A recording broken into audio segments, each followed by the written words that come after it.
बिस्मिल्लाहिर्रहमानिर्रहीम। अस्सलामुअलैकुम नाजरीन, आपको आशू टेप पर खुश आमदीद। किस नंबर 29 का आगाज होता है जहां मोमिन को अस्पताल के बेड में लिटाया दिखाया गया है और माया को उसके पास बैठे दिखाया गया है। मोमिन कहता है, मुझे यहाँ पर किसने लाया? माया से कहता है, अगर तुमने मुझे यहाँ लाया है तो ज्यादा बेहतर था कि मैं वहीं मर जाता। फिर मंजर बदलता है।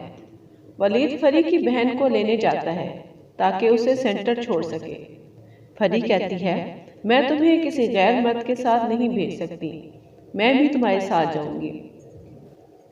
इसके बाद अस्पताल में मोमिन और माया को दिखाया गया है, जहां माया अस्पताल के चार्जेस पे करती है, लेकिन मोमिन उसे पैसे वापस कर देता है। जब मोमिन अस्पताल से निकलता है तो माया पीछे से गाड़ी लेकर आती है और मोमिन को बैठने के लिए कहती है, लेकिन मोमिन नहीं बैठता। माया कहती है, अगर आप ना बैठे तो मैं भी आपके साथ चलने लगूंगी। आखिरकार मोमिन गाड़ी में बैठ जाता है। फिर मंजर बदलता है। एक खातून मोमिन के घर आती है और बताती है कि आशी के शादी है। फिर फरी भागकर आशी के घर जाती है और उन्हें बताती है कि मेरा भाई बेकसूर है, लेकिन ना आशी इसकी बात पर यकीन करती है और ना ही आशी का बाप।